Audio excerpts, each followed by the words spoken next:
Hello, all, and welcome to the Movie Bears podcast. I'm Brad Harrison. Each week, I'm joined by Huggy Harry Huggable Homos to discuss film news and talk about something we love very much. That, of course, being movies. It's in the title of our show. I think it's pretty obvious at this point. As usual, I'm joined by my co-host, Jim Pugliafico. Hi, guys, and welcome to the podcast, everyone. And Will Lindis. Hey, viewers, listeners, welcome back. We're also very excited to welcome a special guest this week. Will, I believe you want to do a little intro? Absolutely. We're very excited about this week's guest. Joining us this week is Chris Cummins. Chris is a regular contributor to the Den of Geek US, Topless Robot, and Geekadelphia. He's also a co-host of Nerd Night Philadelphia and the host of Sci-Fi Explosion. Chris, welcome to the show.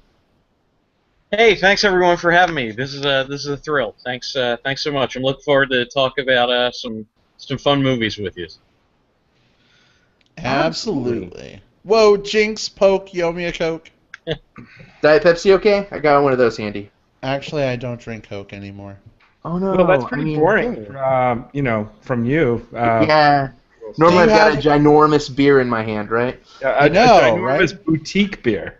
Yeah. Now it's Diet Pepsi or Diet Coke Pepsi and water. What the hell? Just for the taste of it, Diet Coke. Anyway, well, Chris, we are very, very happy to have you join us this week. Maybe you could tell us a little bit about your background. I know you've done tons of things, but are you like a big, huge movie lover? Is that your primary field of love? I am a big, huge movie lover. I don't know if it's my primary field. I mean, my favorite genres for movies are sci-fi and comedy. So I think I'm pretty much in the wheelhouse for everything you guys like. Primarily, my areas of focus are like comics and pop culture. But obviously, one of the movies we're talking about tonight is very, very much intersects in the Venn diagram of those things. So. So yeah, I mean, I'm just a lover of pop culture in general. Awesome. Yeah, let's see. Comics, sci-fi, movies, Guardians of the Galaxy, comedy. I mean, it's music. Music. The perfect birthing matrix for all of those amazing things. So this week we will be talking about Guardians of the Galaxy. If you have not seen the film, we will, of course, give you some spoiler-free advice on whether we think you should actually check it out, but chances are you have seen it if you're listening. But sometimes you guys value our opinions before you thunk out your money to go see a film. So we'll make sure and take real good care of you guys before we get into spoilers. But before we get to that, however, let's discuss a little movie news.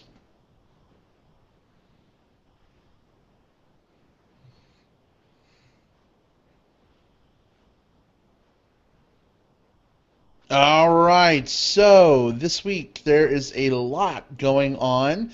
Still dealing with some of the news explosion from Comic-Con a little bit. Jim, what have you got this week? Well, I got some stuff. It's not necessarily related to anything out of Comic-Con, but buried somewhere in all the buzz this week about Guardians of the Galaxy, of course, and the upcoming Teenage Mutant Ninja Turtles movie that's coming out. I think that's coming out this weekend. I'm not sure. There's been some kind of quieter news on the back burner, specifically about preserving film. That is actual celluloid movie film that a lot of us kind of grew up watching movies on.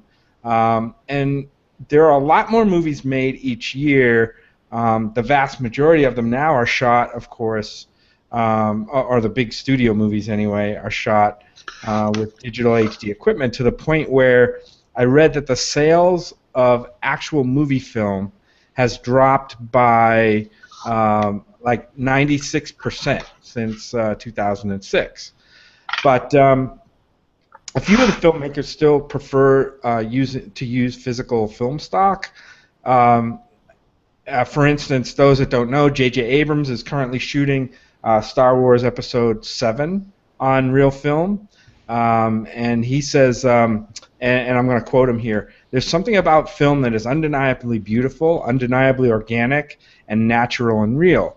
Of course, he is also, end quote, by the way. Also, he is keenly aware of the fact that shooting on film will give the look of Star Wars 7 kind of the same aesthetic as the original Star Wars movies. So I think maybe he wants to kind of stay in that look. But so the real news here is that several of today's well-known big-name directors, including Quentin Tarantino, J.J. Abrams, Christopher Nolan, have been working to save film, the medium, by persuading major studios to place like a big multi-year order of movie film stock with Kodak, because the orders that they've been getting have been dwindling so much that they've been threatening to go out of business. So, as a matter of fact, Kodak was facing a complete shutdown of their film movie line, but they've said that with a big enough order, they can keep one of their plants open. So, so we know how much of a proponent that like Martin Scorsese is of film preservation. He's a chairman of the Film Foundation. Most of us saw Hugo, right, guys? And which is kind of one of the predominant themes of that movie was film preservation and film history. But anyway, he released a statement this week saying, basically supporting this effort to get the studios to basically go ahead and buy or place a purchase order or a contract with Kodak for a bunch of film stock to keep that going. And Scorsese basically says, this is a positive step toward preserving film, the art form we love. Film is still the best and only time-proven way to preserve movies. We have no assurance that digital information will last, but we know that film will if properly stored and cared for. Now, this may sound counterintuitive to some people, like, digits last forever, but they really don't, because files that we save now, I mean, those formats go out of date. Hard drives crash. A lot of that stuff does also tend to disappear, and there's data out there that says that stuff doesn't last forever either. So I don't know. Maybe to some this sounds like a bunch of old school dudes just holding on too tightly to the past and trying to fight the winds of digital change. I don't think it's just that. I think keeping film around for filmmakers that want to produce art in that medium is a good thing, I think, even if it remains a niche. So anyway, that's big news. They're trying to hold on to film stock. They're trying to create some film stock for people to keep using, even though the majority of movies are done in digital. Let it go. Yeah, I mean, I don't know. I mean, we all grew up on movies that were shot on film, and granted, the other thing is there's an art to shooting on film that is primarily lost when you go to digital. You can do a lot of things in post-production with graphics and so forth, whereas before you had to use some creative techniques to create some of the things. So, kind of like practical effects versus CGI effects.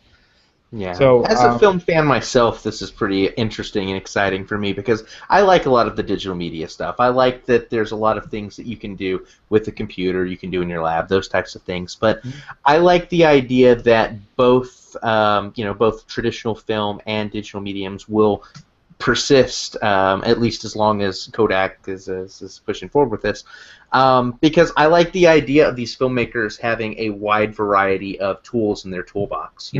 There are some filmmakers who work better in digital, some who work better with film, and some who work better in a hybrid process, shooting on film and then processing in HD. And I just like the idea that we still have this medium available for those filmmakers who want to continue working with film. Yeah, I mean, I think that's a great point. Yeah. Yeah, I mean, artists still create art with paint and canvas, right? And whereas some create art on the computer, I see it a bit analogous to that too. So I think it's good to keep to keep that around, not to see it go totally by the wayside. If a filmmaker decides he wants to create art that way, then that medium is available for him or her. So. And there's really no reason why both can't coexist. I mean, it is our cinematic heritage, so it's great that, you know, for young filmmakers to still have the choice whether if they want to go traditional means or go all digital. I think as a film lover, that's really exciting to me. And one of the things that gets me most excited about, you know, what J.J. Abrams is doing with the next Star Wars is the fact that he's taking kind of a back to basics approach, especially after the prequels. That's really really exciting to me. Yeah, I mean, one of the things that we're going to talk about in the next couple of weeks is a movie that's starting to pick up wider release now, and that's Boyhood. And Richard Linklater, the director of that film, decided to use 35 millimeter film, even though digital technology was certainly evolved to the point even 12 years ago where it could be used. But he wanted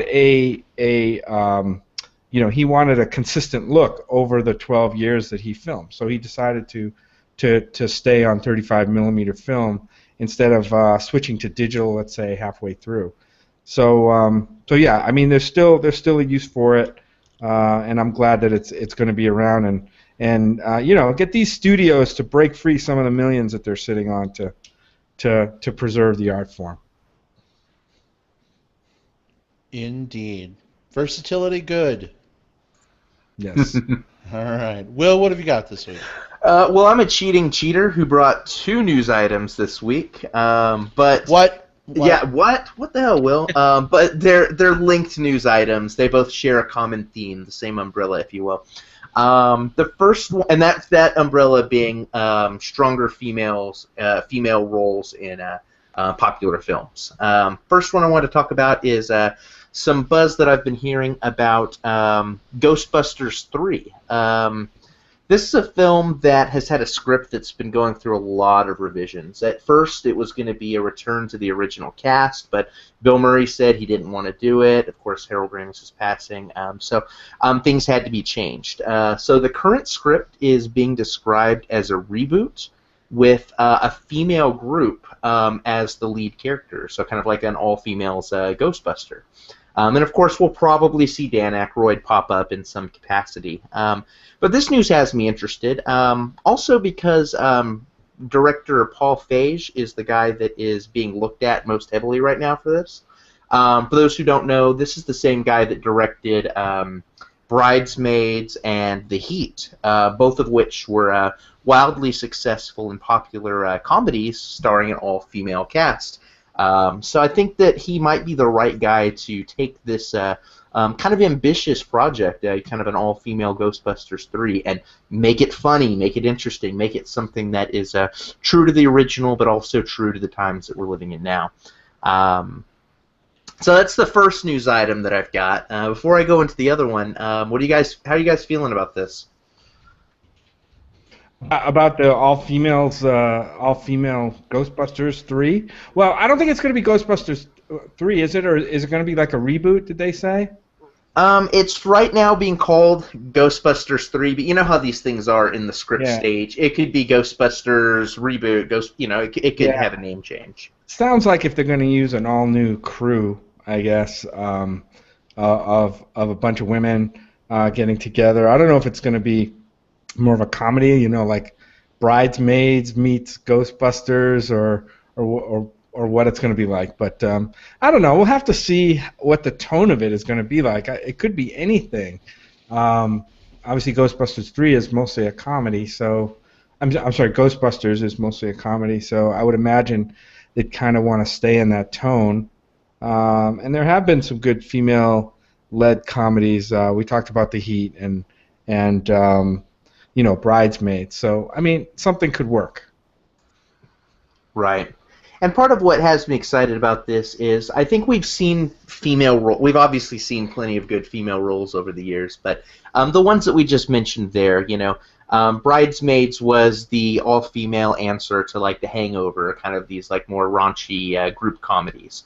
The Heat being like the putting females in the role of like the comedy action duo, which is fun to see. And this film here, I'm assuming everything goes through at least as it's being talked about, or what the buzz is going to be putting a bunch of female roles predominantly in a sci-fi comedy. And that's exciting to me because sci-fi is one of those genres that, at least in terms of leading characters, you don't see quite as many female roles, or at least as many as I think that the genre always deserves. So I'm excited we get to share the love a bit. Sorry, we tried that with Lucy. It just didn't work. We're not going to do it again. But it did with Under the Skin. It did with Under the Skin. You're right. I don't know. I guess as much as I am open to the idea, I would imagine there may be a little bit of backlash for something as as iconic, I guess, as Ghostbusters, kind of being gender switched on the fan base. I'm dying to see what the outcry might be from that. Do you think there will be an outcry so much as just a head scratching? Like, how do these four women come together? I mean, is this going to be like Steel Magnolias Busters? Like, is it like a female everyone loves each other comedy? Is it like a sci-fi with an edge comedy? Like, I don't know. What could this be? What would be more entertaining to you, Will, since this is your item? I would like it to be similar in tone to the previous Ghostbusters films. The previous Ghostbusters films, when you think about, male versus female, you think about these types of things. The original Ghostbusters flick had a few different kind of schlubs, different people from different walks of life coming together and becoming something more through the course of this shared profession and these weird ghosts that they were dealing with.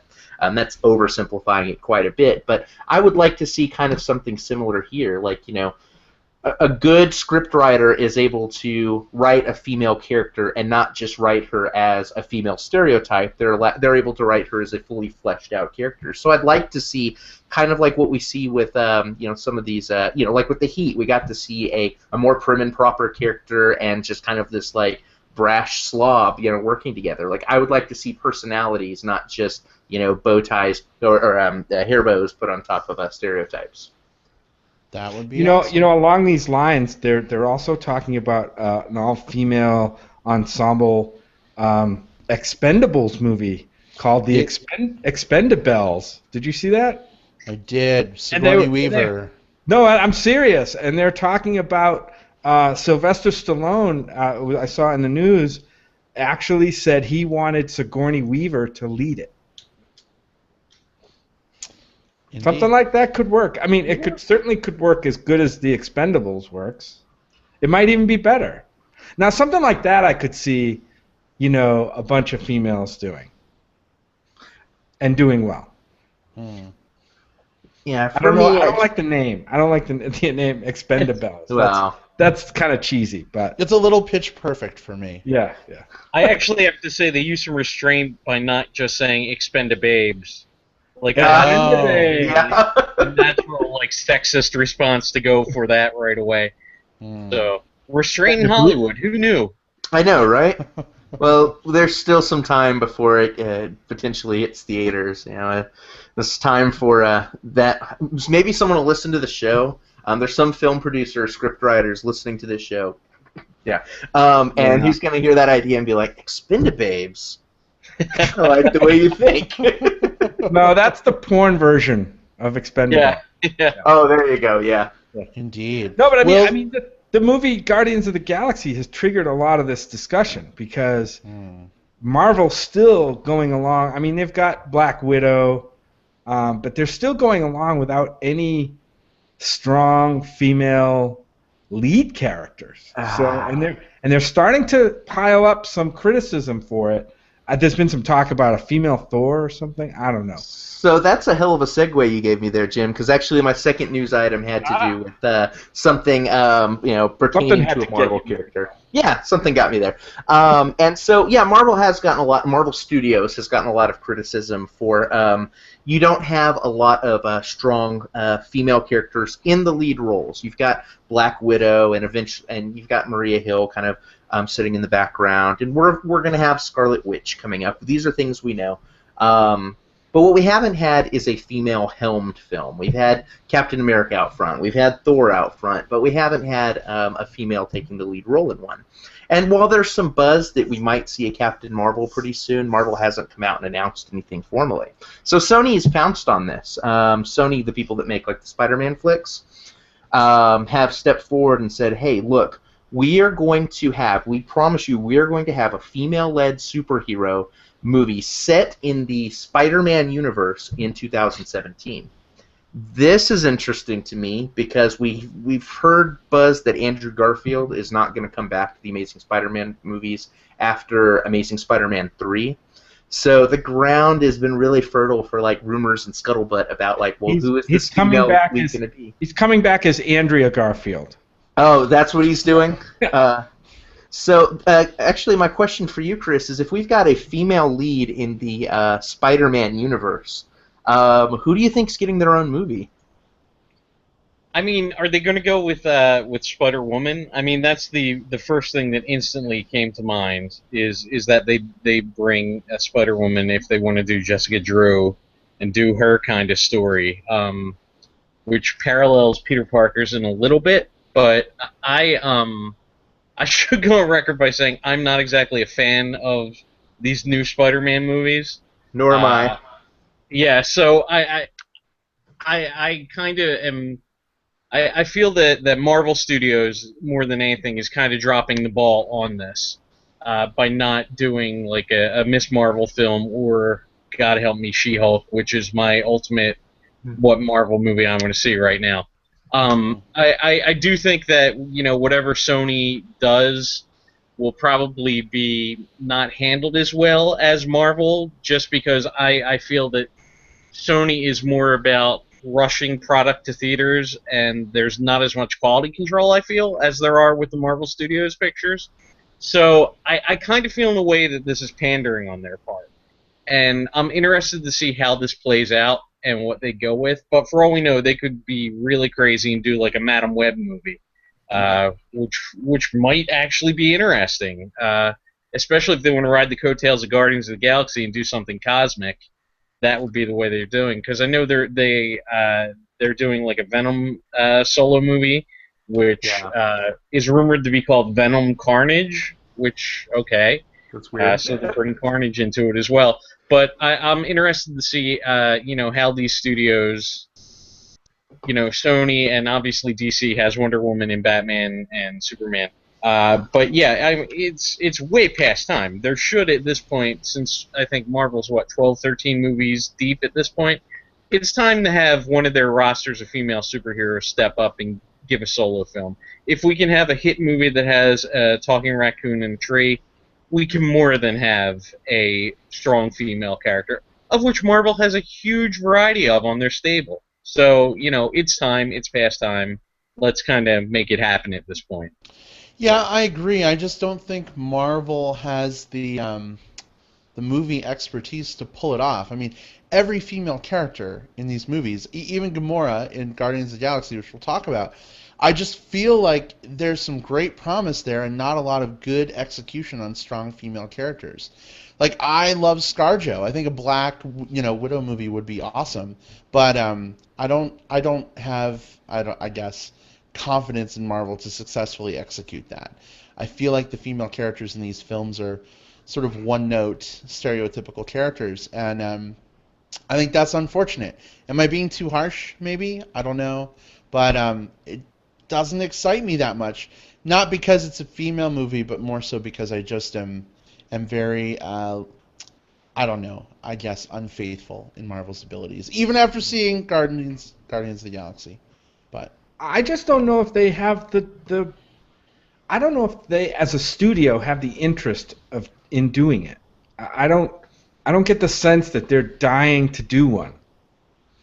I think where they're at right now is I think that they've gotten enough. There's been enough buzz. There's been enough pressure that I think they're, whether or not they had interest in doing it before, I think they are extremely interested in getting something out now, because this has been the talk of a lot of message boards. This has been something that's circulating. I personally am holding out hope for.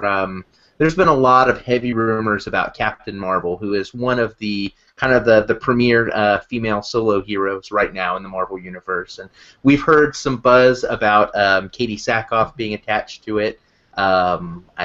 She's been hinting about this last week. She sent out a bunch of tweets about her meeting with Stan Lee, and she was having a super special meeting with him. And so there's a lot of buzz that that she's even been dropping, that maybe she's going to be involved with something. I don't know in what capacity. If it's going to be in a lead role, if it's going to be something else, I don't know. But I think that if there's any studio that I would trust to do this, I would actually say that Marvel Studios is the one that I trust to do it. I don't think it's been in their interest to do so before, but I think now that it is, they're the type of studio that can take a character, take a script, get it on film, and do it in a way that is most satisfying to, I think, the widest cross-section of people.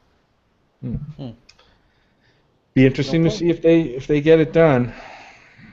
Indeed. Indeed. Well, for the interest of time, I think I'm going to skip my movie news bit so we have more time to talk about the movie. Are you guys ready to get on to our movie review this week? Oh, yeah. Let's do it. All right. So here we go, our discussion of Guardians of the Galaxy.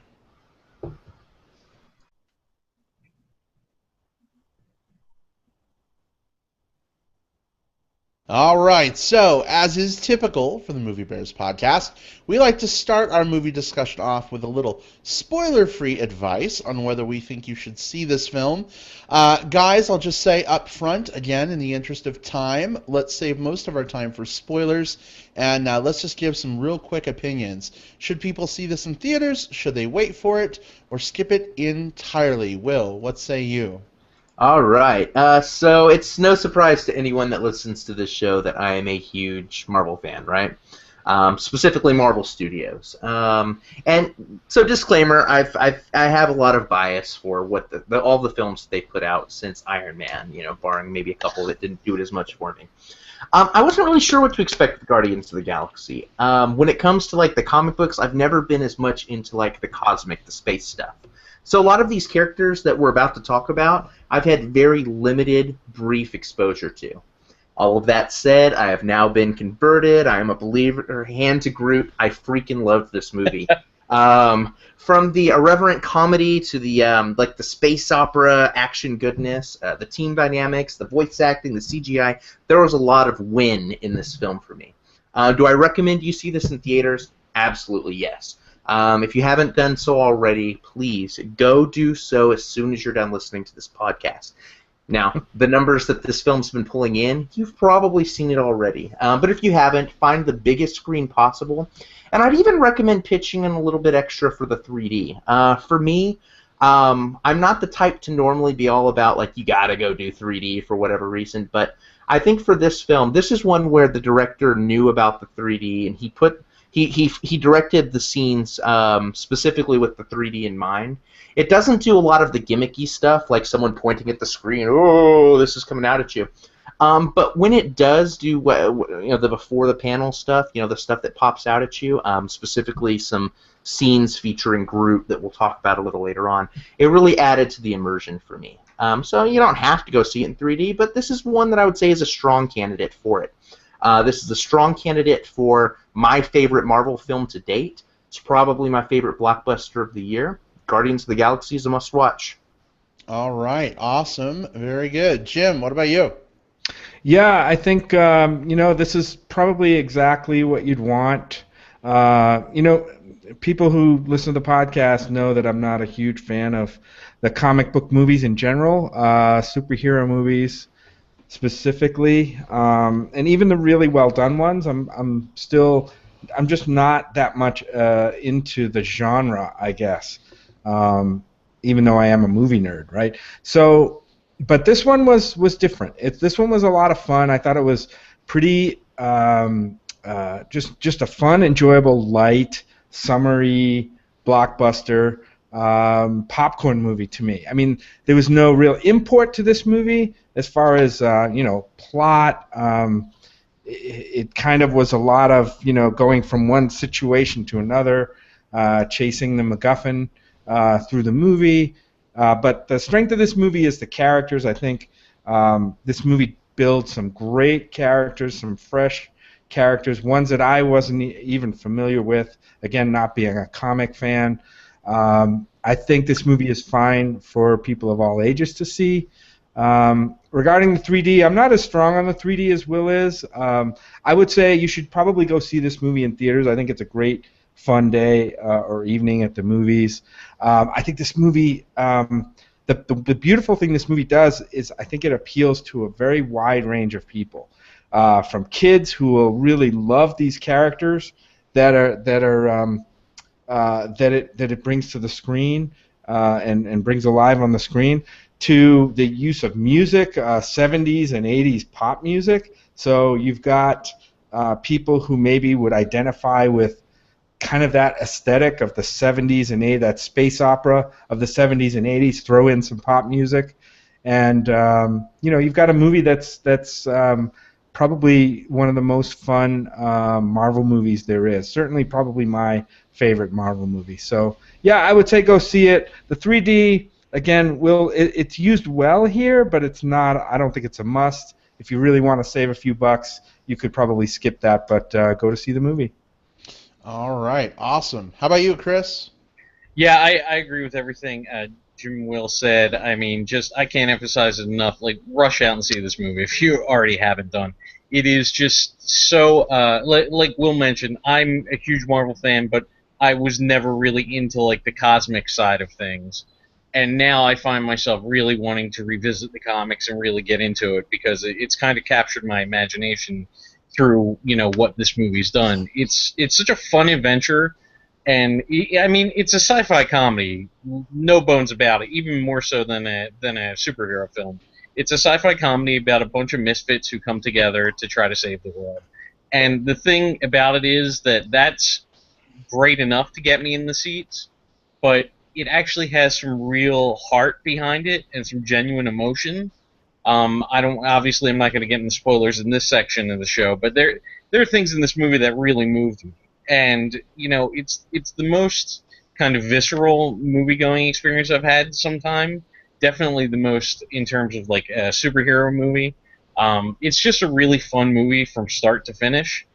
And there are things that happen in this movie that I haven't cheered at a movie like I have in this in a very long time. So I can't do anything but just give it a major rave. Just see it as soon as possible, if you haven't already. But I'm guessing most of the viewers and listeners already have seen it. All right. Well, our honorary, unofficial extra host, Paul Alderete, says, I say go see the movie also. Thank you for your live comment, Paul. We need to have you on the show one of these days instead of just having you comment. Pick a movie. Let us know. All right, so let's see. For me, I hated this film. You're lying. You're lying. I'm lying. You know what? I actually really loved the new Star Wars movie. I thought it was pretty good. Oh, Brad's trolling us. So, yeah, I actually really, really liked this film, and it surprised me because going into it, I was so sort of over the trailer. I kind of felt like this was going to be I don't know, one of the dumber one of the dumber Marvel movies to come out. And I think it's just because I have Marvel movie fatigue. Like, I don't know, the Thors and the Iron Mans and the Captain Americas, and I just feel, Agents of S.H.I.E.L.D., and I don't know, I just feel like it's all just sort of exhausting me. And I was so incredibly pleasantly surprised because this is in a lot of ways a major departure from sort of that typical like formula, I guess. And you're right. I mean, it does take place in space. You have these people. They don't really have superpowers, I guess, aside from Groot. They come from all these different backgrounds. It's kind of this misfit story. I really like that. But I also think that some of the actors were just better in this film. Like, I'm not like a huge Chris Pratt fan. I've never watched the TV shows that he's been on. I've been barely aware of him, besides having apparently wonderful abs that I see on Facebook every now and then. So I was a little Chris Pratt fresh going into this film, I guess, and I really, really, really enjoyed his performance as Star-Lord, man. I don't know. This movie kind of did a lot for me, and I think it's the best of the Marvel films for me. You guys know every time we discuss a Marvel movie, I'm like tapping my fingers on my desk, and I'm like wearing the bitch harness, and I'm like, really? Like, this makes no sense about Captain America, blah, blah, blah, blah, blah. But I think in this film I have very little negative to say. So the bitch harness is in the closet. It's not being worn. And I love this film, so it was good times. And welcome to our love fest, bunch of. I know. It's This 100%. It's 100% dicks here, but in a good way. Right. So. Hey, Will, did you see it more than once? No, I only saw it the one time. Actually, Okay. so August 1st was the release date. August 1st was my birthday. So I had all of these friends. All of social media was seeing it like Wednesday night and Thursday. Like, Will, have you seen it yet? Have you seen it? It's like, no, I'm purposefully waiting to make it kind of like a birthday experience thing. And it was hard. It was so hard avoiding social media, avoiding like all of the, hey, did you hear about this? Hey, did you hear about the stinger? Hey, did you hear about that? Because there was like a couple of days there where, again, hand to Groot, nothing but Guardians of the Galaxy in my Facebook feed. Like, you couldn't go 2 posts without seeing something. How amazing it was. Okay, I have 2 things real quick. One, happy birthday, Will. Yay! Yay, Will, Happy birthday! Woo!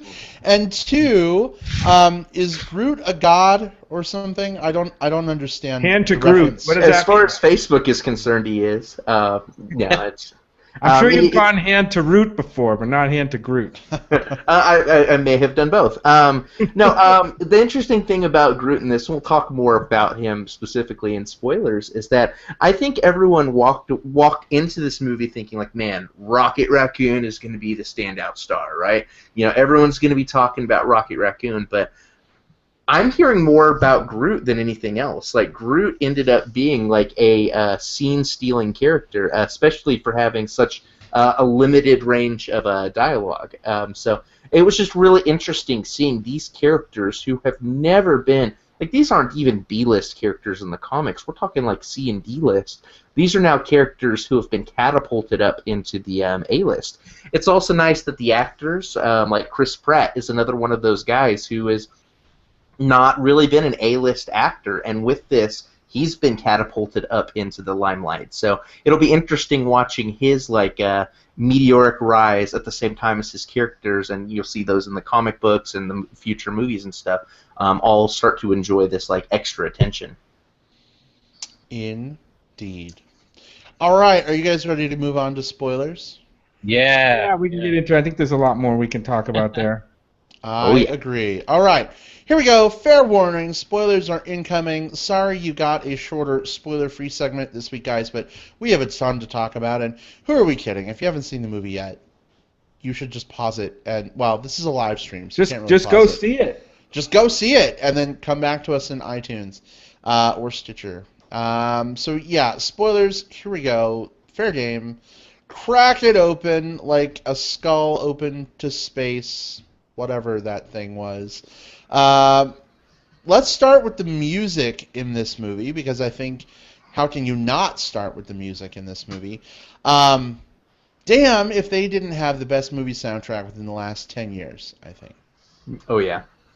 Yeah, I just think, like I said, I think the choice to use those late 70s pop songs were what was brilliant, and because I think it brings in, like I said, I think it kind of makes another whole couple of generations, kind of brings them in and kind of makes them feel at home in this movie.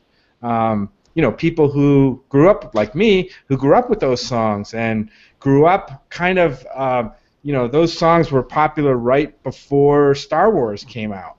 And this movie, we can talk about how similar it is to Star Wars. It's probably similar to a lot of movies that you guys know about. People have mentioned, is it Firefly or Serenity or something like that? That it's really, really similar to. But I saw it kind of as basically it was Star Wars with different characters. Well, different visualizations of the same characters actually. You had the Han Solo, and you had Chewbacca, right, on the ship, and you had the Luke Skywalker character. So definitely a heavy lift from Star Wars. There wasn't much new in this movie in terms of the story. This movie wasn't really about story because really, it as I said, it kind of jumped around, especially at the beginning, to introduce these characters and introduce the general mechanics of the plot, but there was nothing really going on that was new in this story. This was all about the characters, and to me, about the characters and the tone. I thought the tone was perfect. It was that light. It was that space opera comedy. It had just enough adventure to keep you interested and kind of on the edge of your seat without getting too plot heavy. Kind of like the other Marvel movies do. They get super plot heavy. Mm-hmm. This character who has to control this character and all that stuff. There's not a lot of that in here. It's pretty simple stuff.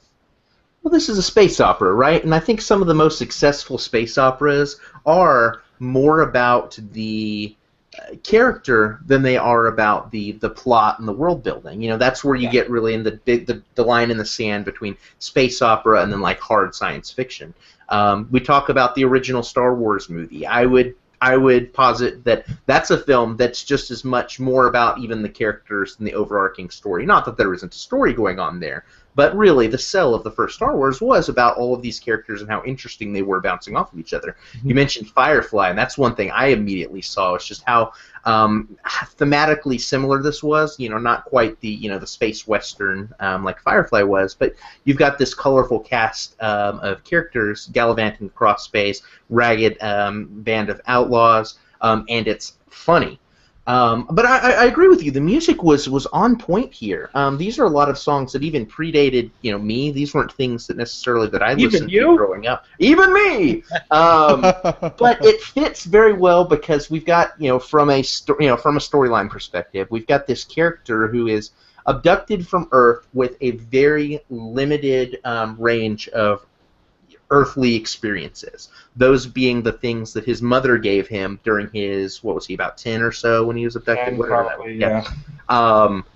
Including his views of like how to like exist in space were probably formed by things like Flash Gordon and like these kind of crazy sci-fi flicks where you've got people just like running across your space. Maybe there's even a little bit of like Captain Kirk as he's like grabbing random alien babes and taking them onto a spaceship. I thought that the music helped cement that this is a character who it hasn't been around on Earth for all this time. This is a character whose earthly experiences stopped with what was it, 88 or something like that. Yeah. So, yeah, I tied everything together so well, made things so different, so unique, so much fun. That's what this film was. Fun. Speaking of fun, can we do a quick aside? Oh, yeah. So, one of our listeners, Chris Charette, shared this with us. I don't know if this is showing up on screen. There it goes. There it goes.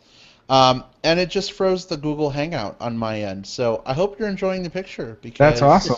Yep, we're seeing it right now. Yep. That's awesome. It's a great picture. Super cute. Thanks, Chris. Let me see if I can stop sharing and get back into the Hangout here. Okay. There you go. Welcome back, Brad. Well, I'm back in, but I can't see you guys. So I guess I'm just going to have to enjoy the dulcet tones of your voices and look at this weird frozen picture thing that I now have. We can see you. Hey, it's back! Yay! Yay! Awesome. Yay! All right. Wow. Anyway, that was super cute, Chris. I am in awe of your drawing skills, and I have to say, I want a Groot in a pot. That's what I want for Christmas this year. A dancing Groot. All right, I'll get you a Groot in a pot if you get me a cool rocket plushy rocket raccoon. All right, you get a plushy rocket raccoon, and I get a dancing Groot in a pot. Deal. Okay. I'm there. I'm sure they're going to have that dancing Groot. I'm sure of it. ThinkGeek will have that up by Christmas, I'm sure. Yeah. I saw someone on Etsy who is selling it doesn't dance, but it is the little Groot that's hand sculpted in this pot. You know, it is gorgeous. There's like $50. But I'm shut still up and thinking, take like, my money. Yeah, I'm still thinking like, I might shell out for that. I would shell out for that. I mean, Chris alluded to it earlier. There were a lot of surprise emotional moments in this movie. Mainly the ones that worked for me. I mean, there was the big one at the beginning. I mean, they set this movie up right at the beginning with a strong emotional beat between, oh God, help me with his name. I know the actor's name, and I know the Star-Lord name. What's his real name? Oh, Peter Quill. Peter Quill and his mother, who's sick in the hospital, and it's like the last time he sees her, since we're in spoilers, and that's kind of a strong emotional beat. But it kind of hit us really early, so the impact of it really didn't sink in. Have time to sink in. It wasn't fully earned at that point in the movie. It was just like, oh, here's a dire situation of a little boy and his mom. But then later in the movie they hit on that beat again, and for me it didn't work very well. I mean, it's kind of the mother with the hand reaching out from space.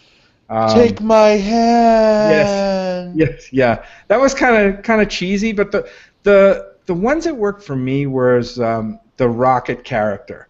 Had a couple of really emotional moments. One was, and I forget where the setting was, but he was describing how, like, you don't know how it feels to be on the outside and be the only one, and blah blah blah blah blah, and that kind of worked for me. He's a really deep.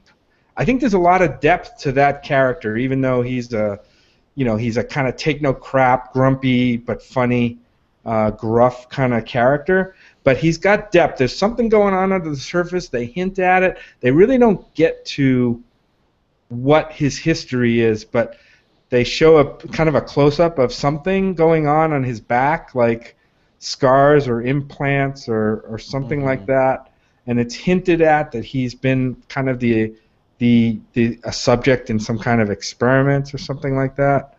I don't know what you guys know. Maybe you guys can fill me in to fill in the blanks from what the movie is, but I really as I said, there's like a depth and almost like a sadness to his character that's right below the surface, and I really like the way they drew that character. I think that's an excellent point, because like there's like an undercurrent of sadness, I think, to a lot of the characters in the movie, and I think that's kind of what brings them together as this kind of makeshift family that they form by the end of the film, which is why the big emotional moment of "We Are Groot" like really brings people together. But yeah, what you were saying about Rocket is very true. He definitely was, while not the breakout, I still think Groot was the breakout. He was the one that I felt my heartstrings pulling the most for, and I really felt like, wow, this is an interesting character that I want to learn more about, and his relationship with Root and how their friendship formed. Right. Is something I definitely would like to see more of in the sequel. Right. I would love to see a movie just about them. I mean, I think that would be cool. But I want it done all Calvin and Hobbes style. There's I saw a shirt with Rocket and Groot done in Calvin and Hobbes style. It's like, I want that too. Yeah, there's so many things I want. I need more money. But you hit the nail on the head with the group dynamic here. The big comparison that we've got is within the Marvel Cinematic Universe, we really have two groups at this point. We've got the Avengers and we've got the Guardians of the Galaxy. And they both fill very, very different roles. The Avengers is a group of characters who are all kind of at their peak in different ways when they formed. These are all characters who are the best of the best who came together to take care of something big. I would argue that the Guardians of the Galaxy, this is a group of characters who, when they found each other, they were all at their lowest moment. These are broken people or broken aliens or broken whatever who have a lot of serious issues, a lot of serious problems, and a lot of serious baggage. And when they get together, they find some sort of camaraderie in being broken together. And that's what made this film so satisfying, is that we got to see the cracks. We got to see, that these weren't, shiny, polished characters. As much as I love the Avengers flick and love those characters, this felt very, very different because everyone was a little bit more tarnished, a little bit more ruined. And so seeing them overcome this big, big world-changing event that happens through the course of this film through working together and being there for one another, I thought that was fucking cool. Yeah, that's an excellent point, for sure. I think it's the strength of the movie. Like I said, the characters and how they came together. There's certainly some cheesy moments. The one in space between Star-Lord and Gamora. Oh my god. That was an eye roller. But speaking of Marvel and strong female characters that need to be saved by men. Right. Yeah. I mean, her purpose in that movie really was. I mean, she had a sister, so she had a tie to the villain, I guess. But there's a lot of issues with that character, I think. I just don't think she's as well. I don't think she's as fully drawn as Rocket, Groot, Star-Lord, maybe as much as the other dude. What's the other Drax? Dude? Drax. Yeah, but. Not much there behind Gamora, at least for me. That's the way I saw it. I think you set up a character like this who, one of Gamora's big plot lines has to do with her father, and her father is only the start. We only get to see the first part of that here. So as much as anything, the seeds were planted for further arcs for her later on. I think that was what we got to see a lot of here. I think we got some storyline. As much as we got character moments for people, we had seeds planted for who is Peter Quill's father and will he find him? Just how damn powerful is Groot? Where does what happened to Rocket? What happened to Drax, and where does he go from here? And then Gamora, what happens when she comes in touch with her, comes in contact with her father? We've got a lot of things where this next set of films, or wherever they go next in the Marvel universe or the Marvel Cinematic Universe, these characters have legs for several different branching storylines. Will, you totally left off the most pertinent question of the whole film, and that's where did Amy Pond go? Oh, well, that'll be something we may find out as well. Where is Pond? Brad, you didn't like her character. I love Karen Gillan, and I have a love-hate relationship with the Amy Pond character, but I don't know. I felt like when she's running around like yelling at people, and I mean she's supposed to be kind of like menacing and evil or whatever, but it was just too like over the top. Amy the Pond. Amy the Pond. Amy the Pond. Is she a new villain? Amy the Pond. It was too like over the top, like Amy Pond yelling at the doctor, funny yelling, and not like menacing, cold villain yelling. And so it was hard for me to take her seriously as sort of a villainous character in this film.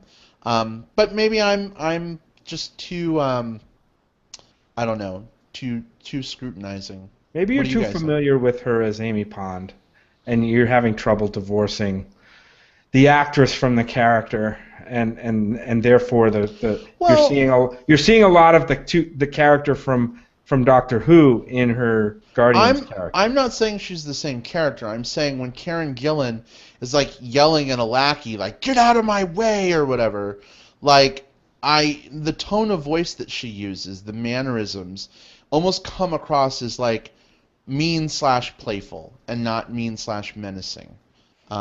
For me, that's just the which is the way she was in Doctor Who, right? Well, I wouldn't say she's mean/playful. Doctor Who. I think if we say anything bad about the Pond, we're gonna get some hate mail. No.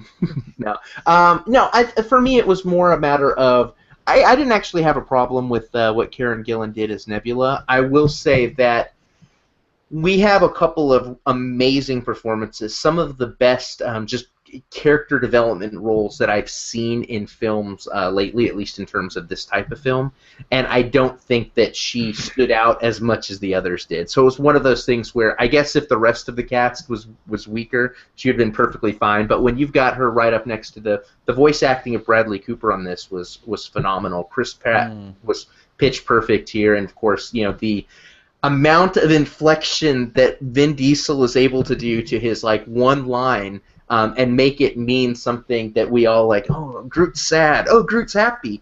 I think that just by comparison, Karen Gillan just didn't have a chance to stand out. So Hodor. And also, Nebula was such an underwritten role too that it was kind of like the most thankless role in the movie in many ways. That just because she really didn't get any time to shine, so she did kind of come off as Gamora's petulant sister. So yeah, I definitely see what Brad's saying here for sure. There were a few times where I felt her performance was very Amy Pond. So I definitely picked up on that as well. That's a very I'm definitely with Brad on this point. But I do feel that it was kind of just a problematic character to begin with, and something that we'll see more down the line. One thing that I did want to mention is, man, this is a beautiful movie to watch. There's that sequence when they're going in the nowhere, and everybody remembers how they use Cherry Bomb in the movie and how they use Hooked on a Feeling. But for me, I think what's going to be the most memorable down the line is that sense of wonder as they're going into nowhere and Bowie's Moon Age Daydream is playing. Moon Age Daydream, because it's you are just thrown into another world here, and it's really unlike anything I've seen in a long time. And for me, the thought I had in the movie was Guardians of the Galaxy is everything that personally I wanted the Hitchhiker's Guide to the Galaxy movie to be, because it was funny, and it was beautiful to look at, and it was well acted, and true to the source material. So I really felt wow, this movie is succeeding on all sorts of levels, and it just looks so great. I mean, to have all of the CGI was in top form, not just with Rocket, with all the background imagery, and just the combination of everything from acting to music to CGI was just, everything was so on point that I don't think I was prepared for how much it would affect me on various levels as a film goer.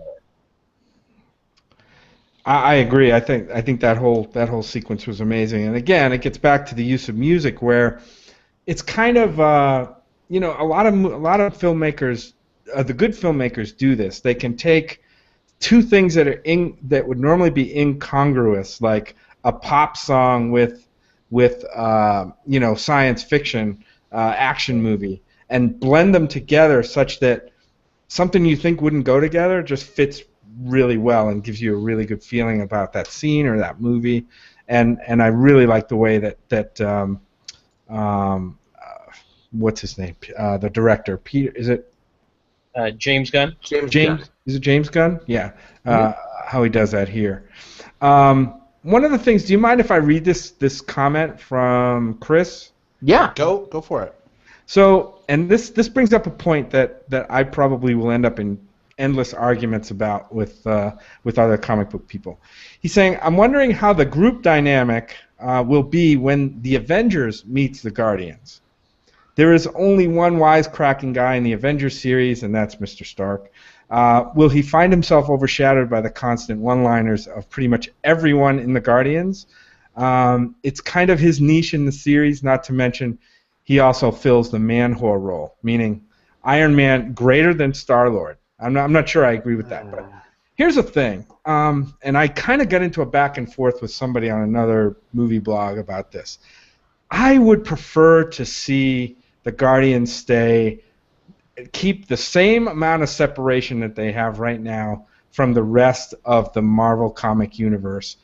Now, granted, money-wise, I don't think Marvel's going to let that happen, because I think they're looking to leverage this up into an even bigger payday than they're going to get with just the Guardians.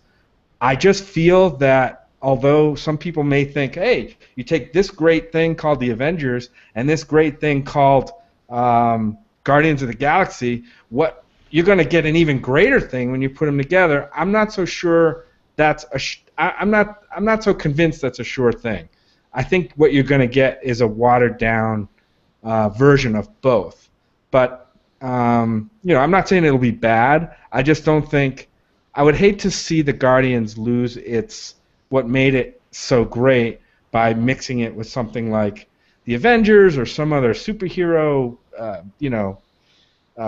Captain America, whatever. I'd like to see it stay as separate from the Marvel Universe, the other parts of the Marvel Universe as it is now. So there, I said it. Chris, go ahead, Brad.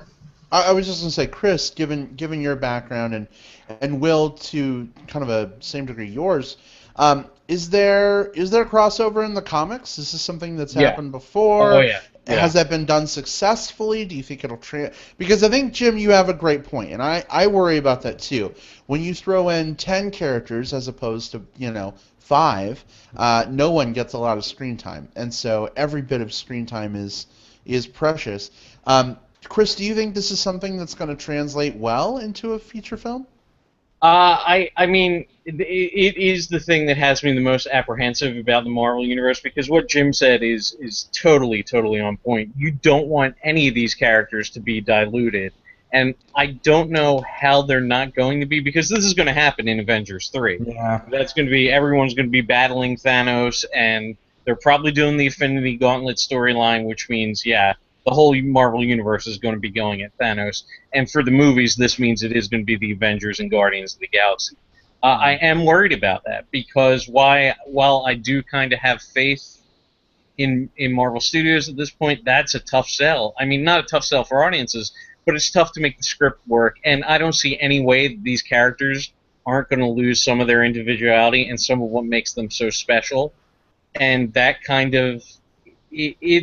It's going to have to be some really masterful writing, and it does have me concerned about what's going to happen here, because I feel that the Avengers and the Guardians are so completely different, where they have some similarities that, I mean, the comic book nerd in me absolutely wants to see them meet up, and because I'm such a fan of the Marvel team-up comics, but in a movie, I just can't see how someone isn't going to fall to the wayside, and that bothers me. Will, you said Marvel's kind of your movie studio jam. Do you have a little more faith? I do. Partially because seeing some of these characters in a cosmic environment isn't something that's new to the comics. In fact, right now, the Guardians of the Galaxy is the core team is the main group plus Iron Man, or at least within the last year, Iron Man's been in and out of those books. So Iron Man's been on the Guardians of the Galaxy team. Flying around space. Thor does a lot of cosmic stuff. So these are things that Marvel, at least from a comic perspective, knows how to write. Plus the source material with Thanos and all of the Infinity Stone stuff is stuff that had wide fingers over across a lot of the Marvel Universe. But there is certainly the risk when you have these characters who are doing these different genre films. When you get them to interact, will it work, will it not work? And I think in most cases I would be more apprehensive, but I have a lot of faith in Marvel Studios as the group to do it. Remember, before the Avengers came out, there was a lot of fear that you've got Iron Man, you've got Thor, you've got all of these different individual comic book movies that have been successful in their own right.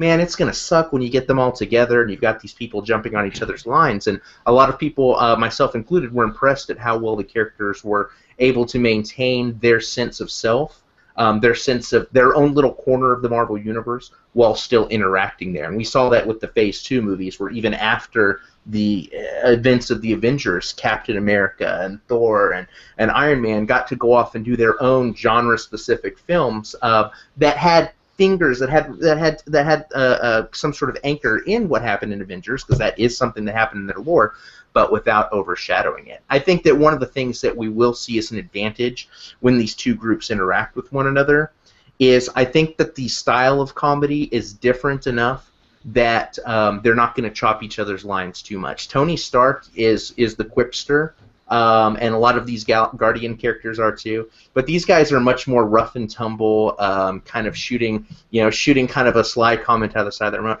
Tony is a much more witty, more sophisticated, more sharp type of humor. So I can totally see them interacting well. Of course, again, big disclaimer: it's all going to depend on the scriptwriter and the director doing well. But again, if anyone can do it, I think Marvel Studios is it. Yeah, and I think for me, maybe there is a way to make it work movie-wise. I just, they've created something so special with this Guardians of the Galaxy, even better than Avengers for me, that I just hate to see them, break it. I guess, maybe I have bad, post-traumatic stress disorder from the Star Wars movies. In my mind, after the first two movies, the third one was okay too. But I mean, after that, they really went downhill, and I think it's because they tried to do too much. They totally changed the tone of those movies.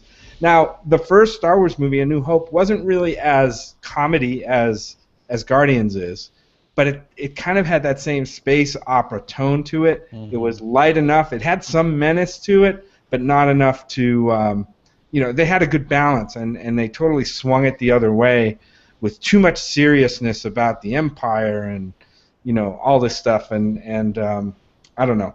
I just hope that the same thing doesn't happen here. I am excited, though, for the next Guardians movie. I hope, and I'm sure I'll probably be able to tell with the next movie if they're already starting to swing it that way. Speaking of Star Wars, does this color your feelings on a Disney-made Star Wars film at all?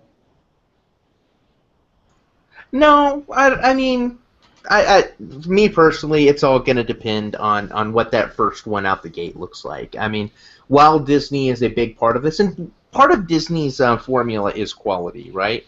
And I imagine a lot of that has bled over into what Marvel Studios is doing. But it's hard for me to tell like how much of that is Disney and how much of that is what Marvel Studios does. So it'll be interesting to see what the Disney Star Wars things looks like. If it comes out of the gate with just as high quality, then I'm going to put more and more faith in Disney as a company because they've been putting out a lot of high quality shit recently. Well, I got to tell you, I mean, this movie does set the bar for that next Star Wars movie. I agree. This really says, hey, this is how something like this could be done again. Now, here's our stuff. Let's see what you can do. And that's going to be interesting to see how that goes. JJ might be, I wonder what he thought when he saw Guardians of the Galaxy. This is like the mic drop at the end of a rap battle. Like, it's heavy shoes for Star Wars. Indeed. Hey, what did you guys think of Merle as Yondu? Pretty forgettable. Merle? Is it Merle? Merle from The Walking Dead. Oh, Michael Rooker? Yeah. His acting is probably my least favorite thing about the film. Just because I think I know he's a great actor from Henry Portrait of a Serial Killer, but I feel like I don't know, his role here was very like one note, a little bit too hick as a portrayal, like a space hick. Yeah, it was too much Merle, absolutely. Yeah. Right. So he was kind of like my least, and I like the actor a lot, but he was kind of like my least favorite thing about the movie. I would second that. I think I liked the Merle character better as Merle than here. And this is coming from someone who hates the Walking Dead show. But I was still able to say, he's better over there than Walking Dead, Will. Oh, the show? Oh, that's a whole different show. It's one of my least favorites for a lot of different reasons. Can I come back for that show? Because I have some opinions on this topic as well. But wait a minute. It was awesome when Merle was on it. Come on. Yeah, that's right. He was only on for probably during the stretch that I was still watching. Yeah. But I mean, of all the villains in this movie, right? You had Yondu. You had who was the other one? Ronan the Accuser. I thought Ronan was pretty awful. You mean Darth Vader? Yeah, basically poor man's Darth Vader. Yeah, with bad makeup too. I don't know. I thought he was pretty bad. Thanos was all right, I guess. You didn't get to see much of him. Just his sneering and saying, you better not do that, or whatever the hell he was saying. Oh, are you talking about the Emperor again? What, Thanos? Oh, fucking Thanos. Nah. Was that Thanos? Thanos was, you got to see him very briefly. The James Sitting in the Brolin chair, CGI floating in character, space? sitting in space, yeah. This is going to be our Avengers 3. This is going to be the guy who is causing everybody all sorts of problems. Mark it down now. Yeah, well, yeah. Yeah, But I mean, and as far really as all the villains go, I mean, I usually, with the way these Marvel movies go, usually the strength of the movie for me depends on the strength of the villain. That wasn't the case in this movie because all of these villains were pretty bad. Ronan was just for me. I mean, I enjoyed Ronan way more than say like the Extremis guy from Iron Man 3. But Oh my God. like, Ronan was just like like I knew going into it like, okay, Ronan's going to be a placeholder because we have Thanos down the line. Yeah. So to me, like Ronan was almost like an afterthought because like, okay, we're just gonna have to have him as the main obstacle. Here you go. We need to have him as the obstacle, and then get him out of the way so we can deal with Thanos later. So yeah, he was kind of a second-rate villain, but great eyeliner. Come on.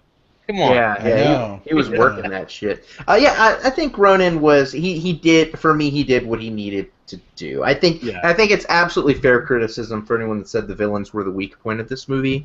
I think between Yondu, between Ronan, and between Nebula, you didn't have like the Loki. But I think that was, I don't want to say intentional, but I think that was, they weren't really trying to build a villain here that would be the guy that comes back. Thanos is going to be that guy. These are the people that these are the people that our heroes test themselves against, learn who they are, and overcome. I think their true challenge is going to be in Guardians 2, in theaters, 2017. Right. Okay, so I have a question. So Avengers 3, this Avengers Guardians of the Galaxy crossover thing, is obviously going to be around the Infinity Gauntlet or whatever. I'm mostly a DC guy, so I have very little knowledge beyond the movies. Some colored rocks. So what's going on with the stones, right? So one of them, the Tesseract, is on Asgard, right? Didn't the Collector have the one from Thor 2? We had this one. Yeah. Yeah. And then there was this one, right? So how many Infinity Gems are there? What are there? Is it 6, Will? 6. Yeah. See, that's in the comics. There's 6. I seem to remember at some point in the movie them showing 5, but I may have miscounted. Right. So, in comic books there's 6, and so chances are there'll be 6 in the movie as well. We've seen 3 of them. We don't know where the other 3 are. My hunch is one will probably show up in the Doctor Strange film. He's usually pretty tied to, the Infinity Gems in his own story, and that'd be a great way to bring him in. But then the other 2, man, who knows? Like, I think if I was probably a little more invested in that particular side of the comics, I could probably try to suss it out. But with the knowledge that I've got right now, man, they could be anywhere. Okay. So What do you guys think of Benicio del Toro as the Collector? I loved him. I just wish there was more of him. I thought he was going to have a larger role in this, and it kind of bummed me out that he didn't. But I think I'm so interested in that character, and knowing about that character's background from the comics and all the stuff he's kind of up to, he's definitely going to have a lot more to do coming up. I'm not sure how the destruction of his collection is going to play into things. Yeah. I can't wait to find out because, wow, we need to talk about that Howard the Duck scene too. Because we're going to get there. Don't worry. I think there's going to be some strong opinions there, and that's good. That's good. Indeed. So the Collector is, I don't know the comics. Is he always like that, like whacked out and like stoner or what? I mean, it was like he was like half there.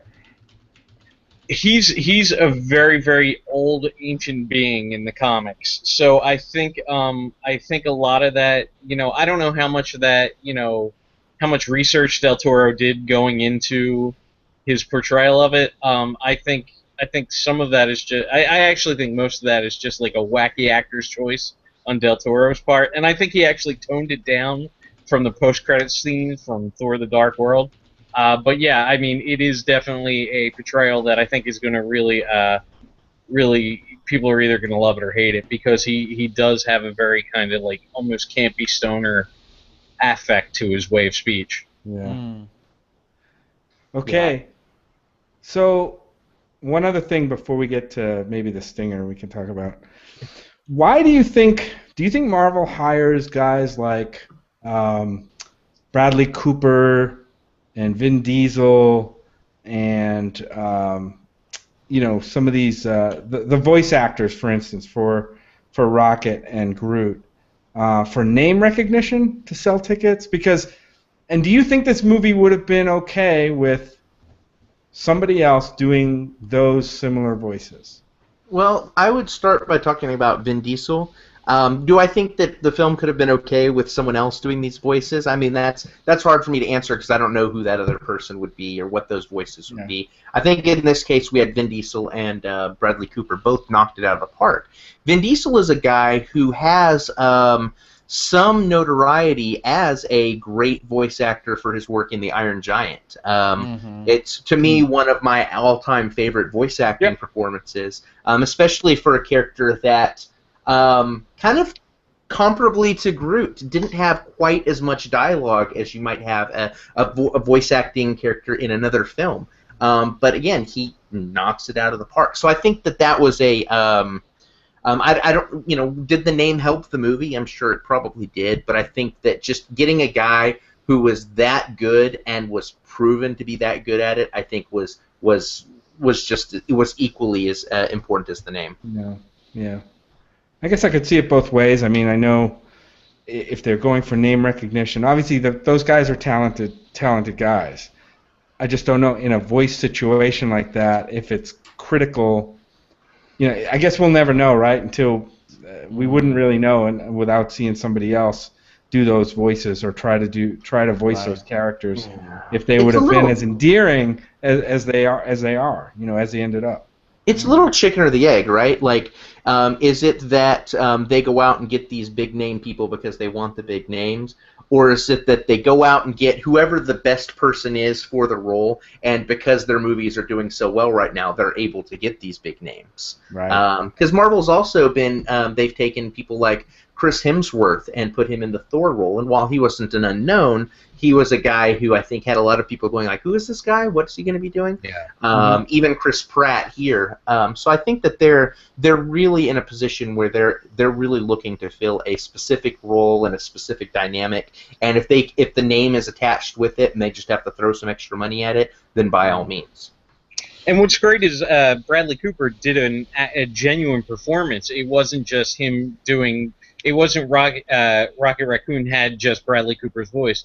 Cooper gave him like his own characteristics, his own personality, and I mean he changed his own voice up to create the character of Rocket. And I think that was great that he did that, because I mean with him being Bradley Cooper, although he's almost A-list, but it was just good that they made that decision to have him create this character as opposed to just do his own voice, because I think that would have taken audiences out of the movie a bit.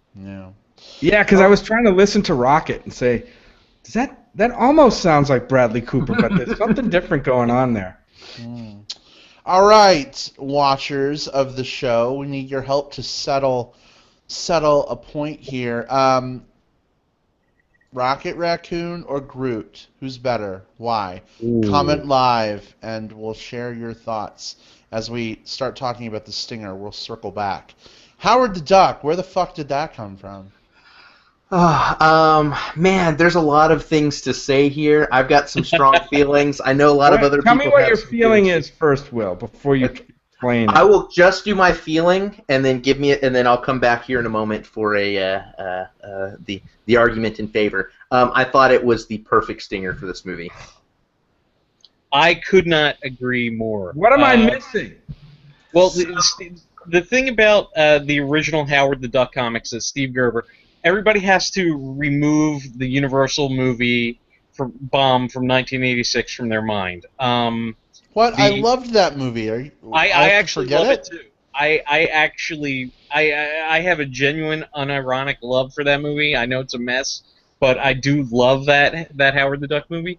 But the original Steve Gerber Howard the Duck comics of the 70s were so weird and so surreal and very tonally in line with this Guardians of the Galaxy movie. So I had first heard the rumor that we were just going to see Howard the Duck, because you do glimpse him briefly during the first introduction of the Collector. He's in the middle of the screen in the upper right hand side. I thought that was going to be it. So when the stinger happens and you see Howard, it is perfect because it works in a few levels. It works in the level that it shows how weird Marvel's cosmic, part their characters can be. It works as a throwback to people who felt that Howard was given a raw deal with the 1986 movie, and I just think it is, like Will said, the perfect stinger for this movie. And it's just a lot of fun because the Guardians of the Galaxy is a celebration of these obscure Marvel characters, and what better obscure Marvel character is there than Howard the Duck? Right. I loved it. I hope he comes back. I think this is just a one-and-done joke, but I really, really would like to see him come back and get some redemption on screen. Yeah, I mean, Marvel started this trend of making these films that aren't just comic book movies, right? Like, Thor is a fantasy that's also a comic book movie. Captain America is a war flick and a spy thriller that happens to be a comic book movie. And Guardians of the Galaxy is the irreverent space opera. So for years, Marvel's been training us to, like, sit through the credits, watch for the next reveal, the next big thing. And I thought at the end of this, what's more fitting for this weird, off-the-wall comedy than to have this weird, off-the-wall stinger? It was kind of like Marvel lightly trolling us a little bit, but also like they were poking fun at themselves. I think of it this way. So the stinger featured Howard the Duck, right? And this is a character that also kind of note. The Howard the Duck film came out on August 1st, 1986. This one came out exactly 18 years later to the day, August 1st, 2014. While and a lot of people, the band in Howard the Duck was Cherry Bomb. Yeah. That should be noted as well. Yeah. And the thing, that's another cool point, yeah. But it was a flop, right? And now it's got cult status. A lot of people do like it, even unironically, but it's long hung over Marvel's head as this kind of like disdain, this reason why they shouldn't jump into the world of cinema. And I would honestly wager that Howard the Duck not doing too well was kind of a reason why Marvel kind of stayed out of the movies, or kind of only dipped their toes in for such a long time. Now Marvel is kicking ass. They're throwing out film after film that's getting both critical and financial success. So part of me, I also saw this as kind of like trotting out their former, like, quote-unquote failure, doing a victory dance in the end zone, kind of rubbing it in our faces, like, hey, remember that thing we messed up before? Yeah, so do we, but we're doing well enough that we're okay with bringing him back out again. There's also, for super, like if you really study that scene, there is like a minor, or maybe not minor, maybe it's a super major spoiler for something that may be coming up in one of the future films as well. But it's like super hidden in the background, so I'm not going to go into it. Yeah, Jim, what did you think of the Howard the Duck scene?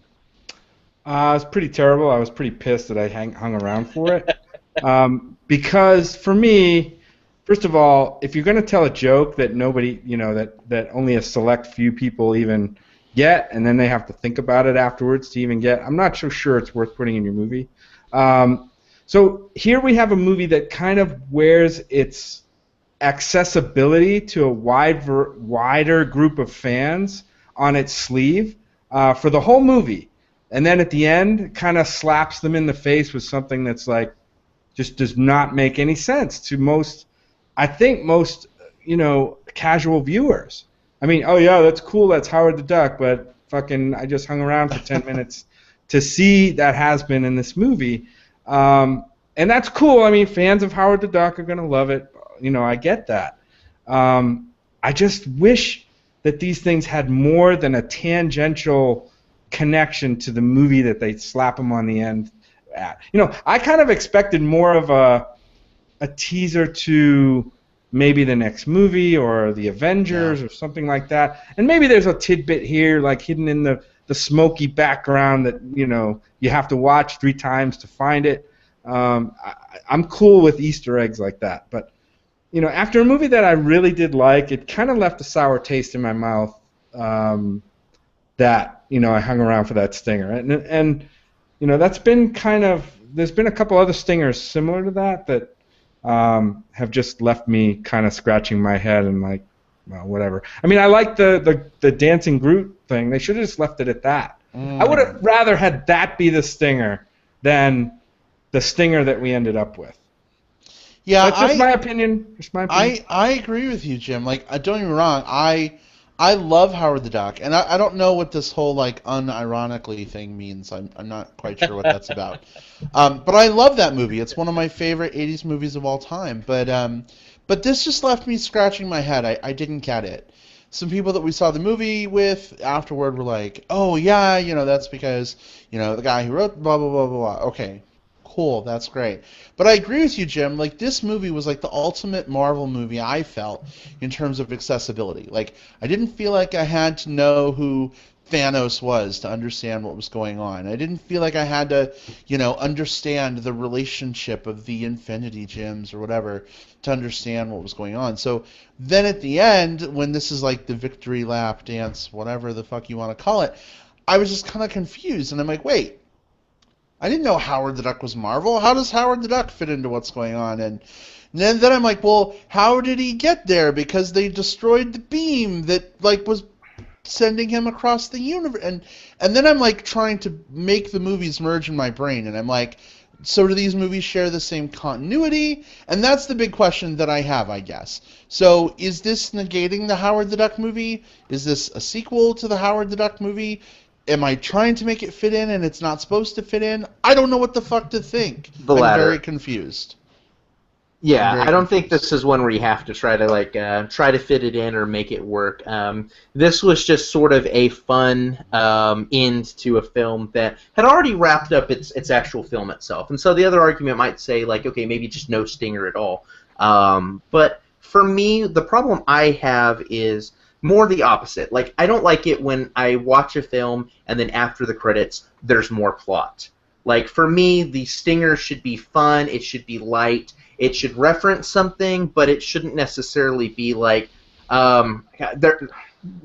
there's one notable film this year, go back and listen to our archive, you'll hear it, that had a stinger that had a, like an extra several minutes of story at the end that were like, crucial to the actual film itself. And I did not care for that because people, in this case, it's very light. It's the shawarma scene. The shawarma scene at the end of the Avengers. This is the shawarma scene of this film. Well, but wait a second. Shawarma was referenced in that movie earlier on, so it's referential to what had happened before. This was just like an out of left field like. Plus, it didn't take a character from God knows where and plop him in the middle. Well, even that aside, let's say that we don't know who Howard the Duck is. You walk into this not knowing. What this is what we did see earlier in the film was the Collector's weird menagerie of things. So the stinger here, even if you don't know that it's Howard the Duck, you've got this weird-ass talking thing from his menagerie kind of whipping at him, kind of teasing him for keeping him locked up for all this time. So even outside of the context of who the character is, it still references to one of the characters. Like, it's the what happened to the Collector thing, because we didn't see what happened to him after the explosion. I think we did, actually, in the movie. I think they did show the Collector's lab destroyed in the movie. I thought they did. I don't know that they went back and showed him lying on the ground. Yeah. They just established that his place is ruined and he's still alive. And Cosmo the space dog gets loose. That's right. That's right. Yeah. Yeah. Well, anyway, I think that stinger's been polarizing as well as other stingers. I mean, they're going to do their stinger thing. To date, I have not really loved it. I think, like I said, if they had put that Groot and Drax scene at the end, I think I would have dug it a lot more. Yeah. Yes, I agree. That was awesome, and I said this earlier, but I want a dancing baby Groot. Dancing baby Groot, he's the best. So does that mean does that mean there's like millions of little baby Groots on Kree now? I'll have to look more at the character. I think he can regrow from, like, in the comics at least, from like a single cell. Like, was that, the planet we ended up on? Was it Kree? Or what was that Kree? Xandar. What was it? Xandar, yeah. Yeah. Xandar. I mean, there's like millions of little splinters of Groot all over the place. So does each of them grow into a Groot? God, I don't think so. I think just the one does, but I don't know. I'm not as well versed on the Groot. I need to go do some Maybe only reading on the Rocket Groot. knows how to grow it. Maybe. Speaking of Rocket and Groot, here comes our potentially last live comment of the week. Paul Alderete, yet again, we love you, Paul. It responds to my my listener throwdown earlier, pitting Groot and Rocket Raccoon against each other. He says, "That's a toughie, but I really loved Rocket. He was tough but vulnerable, and when I saw him holding the planter, it melted my heart. Honestly, it's like choosing between C-3PO and R2-D2. They're much better together than apart." What a great everyone loves everyone tree-hugging answer. Everybody got it. They all got a tree hug in that movie. I don't know if you noticed They that. did. We are Groot. Indeed, indeed. All right, guys. Well, I feel like we could probably talk about this movie for another hour, but we do need to get some plugs in before we wrap. Are you guys good with moving on? What 100% dick you are. I know. I'm actually 125% dick. Ask me about the other 25. Now with more dick. I'm gonna start sending. That there's a line in the movie that said, "Did you get my dick message?" Like I feel like the gay community should be able to really embrace that line. Indeed. I want a shirt that has like a little progress bar filled up that says 100% dick underneath. What an a-hole. That'll be on T-Fury by the end of the month, I'm sure. Indeed. You bunch of a-holes. All right, let's move on to some plugs. This is the part of the show where we basically shamelessly plug things we want you to know about. Chris, A, where can people find and interact with you online? And B, what do you want to plug? You can find me online. I'm on Twitter at Bionic Bigfoot. My website is hibernationsickness.com. And I also have a Tumblr called Sci-Fi Explosion and another Tumblr called What's Dave Kendall Wearing, which is all about the host of the old MTV 120-minute series. And you can find me. I currently write for Den of Geek US, Geekadelphia, and Topless Robot. And if anyone is going to New York Comic Con this year, I will be doing two events as part of New York Super Week. The first is on Wednesday, October 8th. It's called Sci-Fi Explosion. It's going to be a collection of weird sci-fi clips, trivia, and live performance. So that's going to be a lot of fun. That's going to be at Union Hall in Brooklyn. And the following night at Way Station, Brooklyn's official Doctor Who bar, I'm going to be doing a Doctor Who costume contest and trivia contest. We're going to have some great prizes. Some guests from the show are going to stop by. And just basically a ton of fun. So if you're in New York for New York Super Week, look me up online, and I hope to see you all there. So that's my shameless plugging. I will pop in my TARDIS and head right over. Yay! All right, awesome. Well, Chris, if you can give us some of those links in Linkage Goodness, I will post them in the show notes this week. Great, so absolutely. that Thank people you. can find it. Yeah, absolutely. Jim, what have you got this week? Mine's going to be quick. I'm going to plug our local Movie Bears group. That's Botop Movie Bears. That's BOTOP Movie Bears on Facebook. You can go to that page, like us there. Been kind of quiet the last month or so as far as movie outings, but we've got something cooking in the next week or so. We're going to try to get out, and maybe it'll be a repeat viewing for Brad and I, but hopefully we're going to pick up some people who haven't seen the movie yet and go out and see Guardians of the Galaxy. So, yeah, that's Botop Movie Bears on Facebook, BOTOP Movie Bears. Awesome. Amazing. All right, Will, what do you got? I want to plug my blog. It's at thelindisList.com.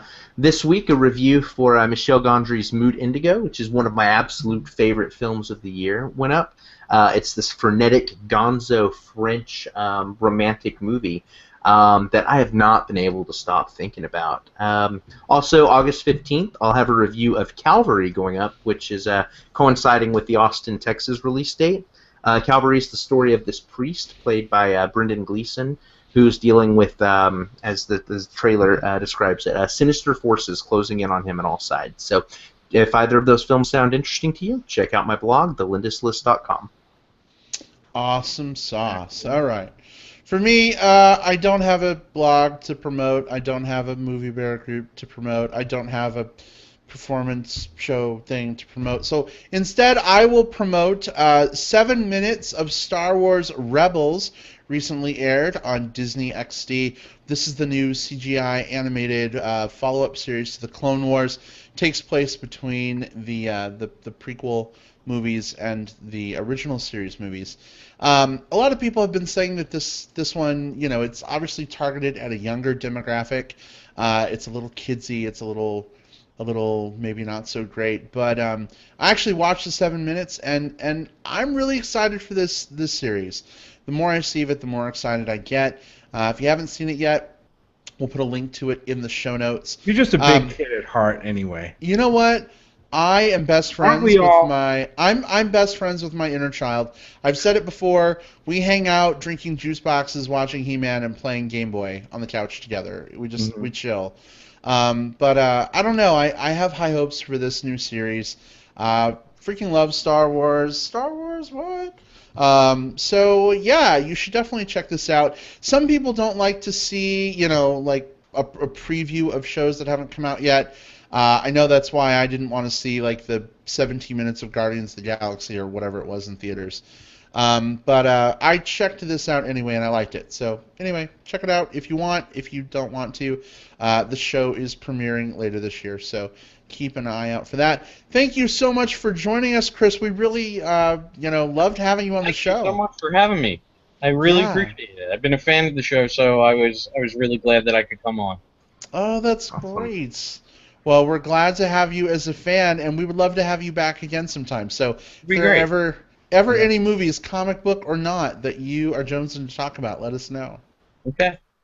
All right. Sounds good. Well, thank you to those of you who are hanging out with us live this week. We enjoyed following along with your live comments. Jim has been awesome in responding to a lot of you guys on the page, and we've read some of those here on the show this week. Appreciate your feedback and comments always. I figured out how to use comments. It's pretty awesome. Yay! Awesome. For those of you who are not listening live, if you're catching this in a couple days on iTunes and Stitcher, we of course welcome your comments too. So feel free to reach out to us on Facebook, under Movie Bears Podcast, on Twitter under @MB Podcast. Send us some tweets or send us an email. little BNL there. Or send us an email at moviebearspodcast@gmail.com. Love to hear from you guys. Have a good one, everyone. We'll catch you all next week. Are we doing Teenage Mutant Ninja Turtles? Is that next week? I think that's next week. Oh, God. Anything else? Yeah, so... I have a headache. Oh, yeah. Might be a different show next week. I'm ready. Maybe we need to do a double feature of like Boyhood and Teenage Mutant Ninja Turtles to kind of balance out. I don't know. Who knows? We haven't seen Teenage Mutant Ninja Turtles. It may be legitimately good. You're funny. Yeah. You're funny. No, we've got to give it a shot. To be fair, we've got to go into it with expectations clean, expectations clear, so we can give it a fair shot. Maybe we'll make it a pizza party. Oh my God, yeah! I'm gonna eat so much pizza beforehand. Also, because I'm a fatty, but also because of Ninja Turtles. That's true. You'll have the whole Encourager crowd tuning in to that episode. How many slices of pizza we'll eat? All right. Have a good one, guys. Take care. Bye. Bye. Bye. So.